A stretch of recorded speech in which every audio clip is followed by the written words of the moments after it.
যুক্তরাজ্যে আসতে ভিসার জন্য আবেদনকারী বিদেশি কর্মী, স্টুডেন্ট এবং তাদের পরিবারের সংখ্যা গত ১২ মাসে ১/৩ কমেছে। হোম অফিসের পরিসংখ্যান থেকে জানা গেছে, অভিবাসী এবং তাদের পরিবারের সদস্যদের ভিসার জন্য আবেদন করার সংখ্যা ২০২৩ সালের জুলাই মাসের ১,৪১,০০০ থেকে কমে গত মাসে ৯১,০০০-এ নেমে এসেছে। এর মধ্যে হেলথ অ্যান্ড কেয়ার সেক্টরে কর্মী ভিসার জন্য আবেদনকারী সংখ্যা ৮০% কমে ২,৯০০ জনে নেমে এসেছে। ইমিগ্রেশন বিশেষজ্ঞ আইনজীবীরা বলছেন, নেট মাইগ্রেশন নিয়ন্ত্রণে আনতে কনজারভেটিভ সরকারের পলিসি কাজ করছে।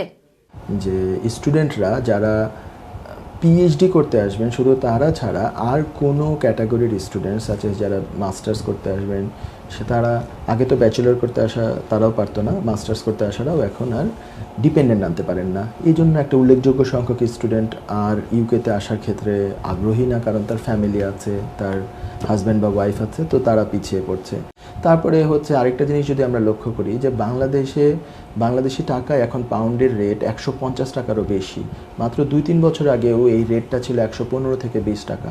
একটা স্টুডেন্ট আসার জন্য যে পরিমাণ খরচ হতো, দেশ থেকে যে পরিমাণ বাংলাদেশি টাকা খরচ করে আসতে হতো, এখন সেই তুলনায় অনেক বেশি টাকা খরচ করতে হচ্ছে। তারপরে ২-১ বছর আগেও যেখানে বিভিন্ন ইউনিভার্সিটি ছিল ৩-৩.৫ হাজার পাউন্ডের ডিপোজিট নিয়ে কাজ দিত, এখন আর সেই দিন নাই। এখন হচ্ছে যে বিশাল অঙ্কের ৭-৮-৯ হাজার পাউন্ডের মতো ডিপোজিট নেওয়ার পরে তারপরে কাজ দেয়। অভিজ্ঞ এই আইনজীবী বলেন, ভবিষ্যতে লেবার সরকার নেট মাইগ্রেশন নিয়ন্ত্রণ করতে গিয়ে আরও কড়াকড়ি করবে।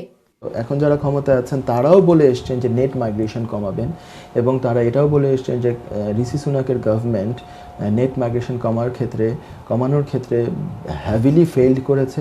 তো তাদের টার্গেট কিন্তু হচ্ছে নেট মাইগ্রেশন কমানো। তো এটা আমি মনে করি যে আগামীতে ইমিগ্রেশন মানে যে কোনো ধরনের ভিসা নিয়ে ইউকে আসার ক্ষেত্রে যথেষ্ট পরিমাণ টাইট হবে।